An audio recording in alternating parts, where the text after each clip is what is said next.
as in Buttercup. That's how I feel about my dog. Rambo! He's my little sidekick for today. He's going to be in this podcast. He's been pretty good. The last one that we did, he was definitely on point. He was basically sleeping the whole time, so that was great. But I'm telling you guys, I had recorded that specific episode like twice, and it was not like that the first two. So if you guys are new here, welcome. I'm your host. You just call me fucking Ruby. I don't want to be Rachel in this podcast. I just want to feel like I'm Ruby again. I'm going to do my best to like emulate her and somehow bring her back. I've literally been in Miami for the last 2 months, just like working, not dancing because I retired. But like I have a business, so I've been working. I've been in the fucking house, guys. Like I have not done shit. I mean, I have, but not how I did back when I was living in California or, you know, all the other places that I lived. So it's definitely a big change, like just waking up, having a normal schedule, taking care of my fur baby, like the whole fucking shebang. I just feel like not a completely different person, just old. Ew, it's fucking nasty, dude. Anyways, so I'm reading off my laptop because I'm recording. No, I can do this. I am recording on my phone a little bit. Like I can see myself on the camera, so it's just let's see how much. Okay, I got a percentage. We're good. Sorry guys. I'm not fucking technical. Like I can't do this shit. Okay, you don't understand. Like I don't know what's going on half the time. I wish that my boy Izzy was here because he knows the vibes. Anyways, let's get into it, right? Oh yeah, if you're new here, I was a stripper for 4 years, didn't tell a single soul. Parents didn't know, friends didn't know. Only 2 people in the world knew, my ex-boyfriend and one of my really good friends. And those are the only 2 people that kept the secret. No one else had found out. Maybe people in like the industry and stuff like that I had met along the way, of course they knew. But anyone else never knew. It was fucking dope. It was like I was Hannah Montana or some shit. But now I go back and I reflect on these nights when I was dancing, a way that I was able to like have an outlet besides alcohol. Just kidding. One of the ways that I had an outlet was writing these little blog posts, like these little reflections. So I would come home after a really long night at work. I would usually talk about how much money I made. Later on, I got really into the specifics of how much money. Like I'd always record how much money I made. But early on, which is what we're still in, I would just talk about the night. I would maybe give tips, which it looks like this specific, this date shows like tips or whatever, or advice. But for the most part, I would just reflect and I wouldn't hold back. I'd be my complete self. Half the time I was tipsy. So, you know, I would definitely let it all loose. But it was mine, like, you know, and it felt really good because I always believe in like, if I vent to someone, it really doesn't do much for me. I feel like half the time people really don't give a fuck, right? They have their own lives to worry about. I'm not interested in people knowing my business that they can use against me. I know that might to some people be like, that's a really fucking shitty way to think. Well, that's how I feel, right? And if it doesn't make me feel like I'm getting anything out of it when I'm just trying to feel better or reflect or explain myself, or I like being within myself. So now I have no problem holding back. I'll tell you guys everything, which is what I plan to do. But back then it was more like, it was just me, solo dolo. So let's go ahead and get into it. This is from May 6th. Here comes my dog. Something I hear way too often towards the end of an interaction with a customer is, wow, where did this businesswoman come from? Have you guys ever heard that?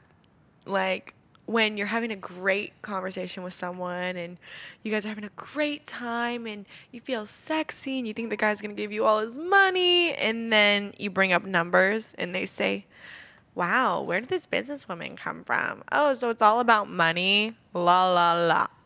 Transitioning from sexy to give me all your money can go one of 2 ways. Was that a good end? Give me all your money. They can... Sorry, guys. Okay. Number 1, they can do whatever you ask of them because they've fallen in love. Or number 2, they can feel betrayed because they thought you really liked them and now you're asking for what they owe you. They must have forgotten we're in a strip club. Laugh my ass off. No, literally, because these guys, they really, This sounds so bad. Like, if anyone really knows me, they know that I have a fucking heart, okay? Like, people would tell me, one of the other things people would tell me all the time is, wow, you're a really good actress. Like, you know, like, you don't mean that. Oh, like, you're just saying that. Well, no, I don't say things I don't mean. So I'm not one of those girls that's going to go up to a guy and be like, oh my God, you're so sexy. Like, oh, babe, like, wow, your muscles. Like, if I mean it, sure. But if I don't, I'm not going to fucking say it. So a lot of people would be like, oh, like, wow, you're just so fun. Like, you're just doing that because, you know, I'm here and I'm going to give you money or whatever. I'm like, no. I'm like, if you were to find me at a bar, or if you were to sit next to me at a bar and just have a conversation with me, I'd be the exact same person. Literally, like, no difference at all. Nowadays, or maybe if I'm more like just getting into the night, I'm a little bit more quiet or a little bit more reserved, or it takes me some time to warm up. But in the strip club, like, I didn't fake shit. I'm like, this is my personality. This is how I am. Yeah, obviously it's my job. I'm going to get some money out of it. But I had a fucking blast. And if you're yourself, I mean, I feel like it's so hard to fake being someone else for so long. Like, I felt like I was always myself. I was always myself. I was always authentic. I made my mistakes and I've owned up to every single one of them, and I have no problem talking about them. And whether I want to talk about them or not, they're in these reflections. I don't hold shit back. This was all to myself. It wasn't like with the intention of I'm going to turn it into a podcast. Later on, it was like, oh, you know, maybe I can do something with it. But at the beginning, I was like, no, I'm saying everything. This is mine. This is my life. This is how I fucked up or how I came up, and I'm going to share it with myself. I'm going to reflect, and then now it's with you guys. But I didn't hold back shit. I was completely myself, and I'm really grateful for that. So anyway, the reality is you're always going to get a couple of guys that you have to almost hassle in order for them to pay you or even tip you.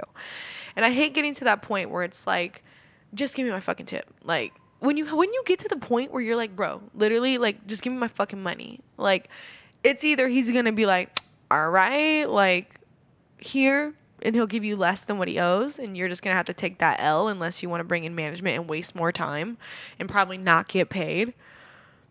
Or he just won't pay you shit, or it'll become a big thing, and then you will have to bring management in and, you know, whatever. But usually it happens when you're with a guy for too long and they waste your time. And I know it's hard to navigate, especially if you're new, because you don't know, like, you don't always know the right time to leave. It's kind of like a gamble, right? Like, these guys are telling you in one ear, like, oh, like, don't worry, I'll take care of you. Like, just hang out longer. Let's not make it all about money. Where'd this businesswoman come from? Don't worry, we'll take care of you. If someone says, don't worry, like, you'll get taken care of, everyone says to run. That doesn't always happen. I don't always run. It depends. I usually try to get more specific. So usually I'll ask for some reassurances up front, aka some fucking funds, some money, and see how much they tip just to hang out. Because if they've got courtesy and they've been to a strip club before and they know what taking care of a girl means, they'll pay up. And if they tip you like a couple $100, even $100 for you sitting down for what, like 10 minutes, give it some time, they'll take care of you. And if it gets to a certain point where they're not taking care of you, or like you're getting bored and you're just like, there's a lot more people coming in, you feel like you can make more money elsewhere, just tell them, just be like, hey babe, I just want to make sure that I make my rounds. I'll be back in a little bit, you know. And yeah, other girls may come in, but it's like, I've had it happen too, where it's like sometimes I'm with a guy and there's just not really a connection. So it's hard. Like, yeah, he said he'll take care of me. Yeah, he's already tipped me. Yeah, I think he'll take care of me later, but I don't really feel a connection. There's not much to talk. Goddamn Rebel. There's not much more to talk about, you know? So I'm like, I'm going to make my rounds. And like I said, in multiple of my episodes, I always look, every night, I'm looking for the one guy that I've been looking for all night. Like, I always look for the guy that I have the best connection with, that is willing to give me some money, obviously. Those are the best guys. Someone that I have a connection with, someone where the conversation doesn't get dull, where it's like, I found my person for the night. Like, this is the person I want to spend my time with. I'm going to try to get the most out of it. And if I only get a little bit and I don't hit my goal, I'm going on to the next fucking guy until I find the one that's just like him, if not better connection. So it's like sometimes these guys are great, but they're just not. There's no connection, and that's okay. Like, yeah, you can try to fake it. You can try to fake it. You can try to wait it out. You don't want another girl to like take him from you. Well, if you and a guy don't really have a connection and he knows it and you know it, he's going to be looking around anyway. He's probably waiting for you to leave. Yeah, he said he'll take care of you. You know, you can stick around or whatever. Maybe he'll tip you some more. But if he stops like giving you money and you guys, the conversation kind of gets dull, that's when it's time to go. Or at least make your rounds and then come back. And maybe you'll be a little bit more tipsy. Maybe they'll be a little bit more tipsy. Maybe it'll be more fun. Who fucking knows? But that's my 2 cents in that. There's a couple of things you can do to help prevent that, to make the experience less stressful or daunting. This is one of my like tip blogs or reflections, whatever you want to fucking call it. But here we go. Number 1, let them know the cost up front. Yeah, it's all laughs and smiles during the flirty phase, but little does the guy know he's paying for your time and hasn't given you a dime. That's fire. That's fire.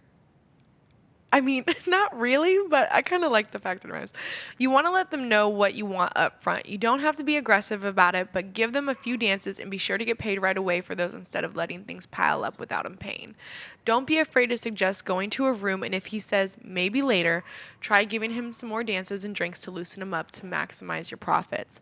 You don't want to get caught up sitting with the dude for an hour and only make $60. That's a good tip. Now, the second one is get the tip.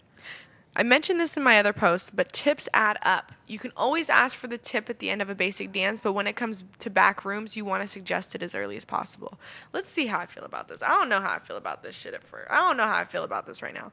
Wherever this is going, this blog post, I don't know if I like it. Ask for the tip as early as possible? All right, let's see. So, for example, if you go to a room for 30 minutes and he pays with cash, try suggesting, do you want to give me the tip now or after? That way it's already in his mind. I did that early on because this is back in 2019. But by 2022, I would always ask for after. Yeah. Usually be after, but then when he pays with his card, he has the option tip up front. Have him tip up front for sure. I think, yeah. But, you honestly do what you fucking want. Or maybe he's paying with card. This is where you asking at the beginning really matters, because usually when a guy pays with card, the tip has already been added on right at the start. If you don't add the tip on, it might be awkward asking at the end for him to use his card all over again. It can be a pain in the ass. So try saying, you'll have to add the tip on now so it can be one transaction. Usually people do blank, 100, 200, 1,000, fuck it. Even if he only does 60, you're still winning. Like I said, the shit adds up, okay? When I started asking for the tip, I got the tip, okay? Do those things and let me know what type of difference it makes. Secure the bag. Ruby.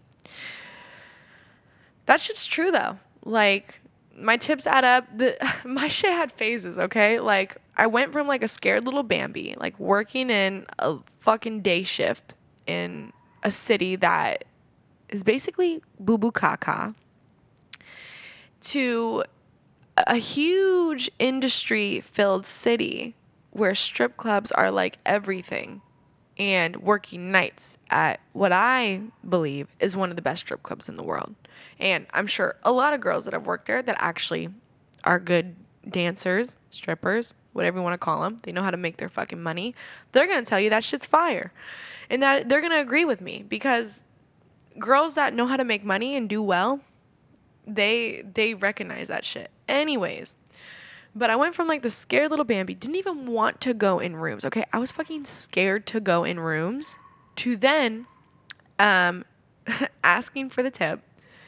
Then I transitioned, or around that same time, I was in the phase of like match tip.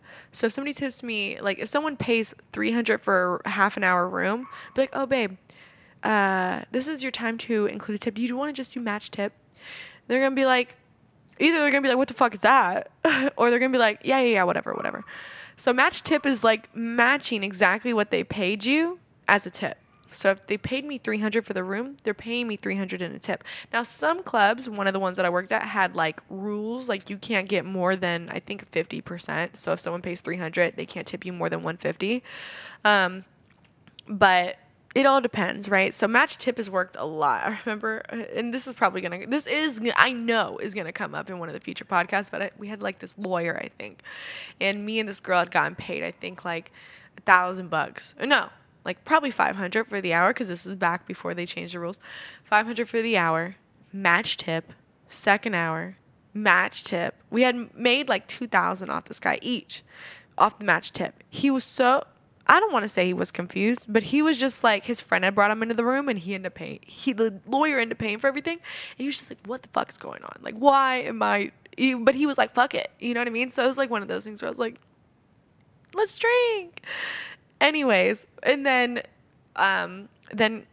going into like other phases of just trying to get to know myself better in the game and whatever, and continuing those little like strategies. And then later when I feel like I had my best years, it was usually just asking at the end, making sure that I provided good service, getting away from like the greed of everything and just having a good time, and making sure that I didn't negotiate too much. So it's like, usually when you lower your prices, you want a bigger tip to make up for those, right? And if you don't get them, you get really upset. You get in your fucking feelings. You get in your bag and you let it affect you.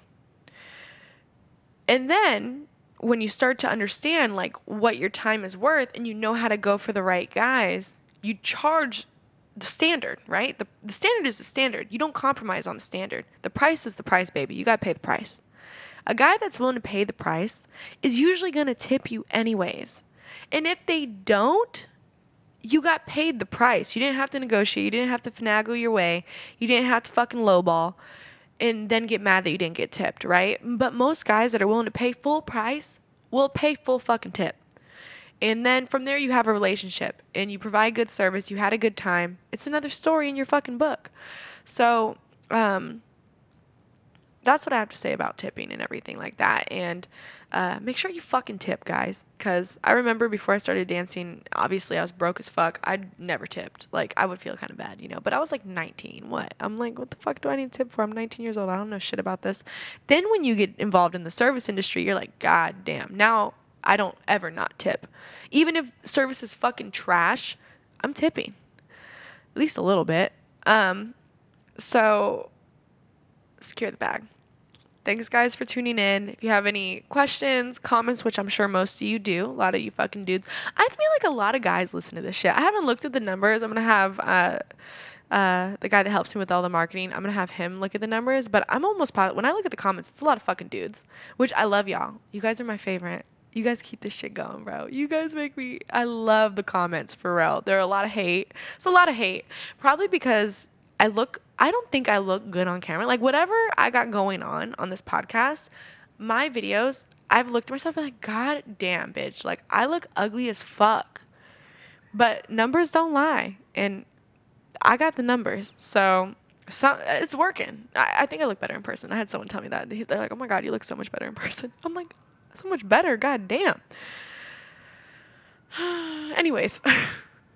I appreciate you guys tuning in. Make sure to subscribe, like, comment, share it. Let's get the shit out. We're like 7, 8 episodes in, and I don't post this shit on my personal page. Like, no, I don't promote it. Yeah, I had a retirement party. Yeah, I came out about stripping, but I didn't go and like tell the world. Like, I had like a private party for like me and all my friends and family. When I go and catch up with friends or associates, they'll ask me like, oh, what have you been up to? What was that thing that you were doing before? What was your job? And I would tell them, oh yeah, I was a stripper. And then we would get into it. But I didn't go and advertise it. I thought I was going to do like a big post and just like reminisce and, you know, just put it out there, but I haven't. These episodes are out. They're on a completely different platform, obviously. So, but a lot of people, I don't think anyone that I personally know has like seen it and been like, oh, I saw your podcast. What the fuck? So that'll be another surprise. Anyways, thank you guys for tuning in. Make sure to check out all the new episodes that we have coming. I'm definitely looking to get things out every week. Just been traveling a lot, but do appreciate your guys' patience. Continue to like, comment, subscribe, dislike. I don't give a fuck, honestly. Just kidding. All right, guys. Thank you.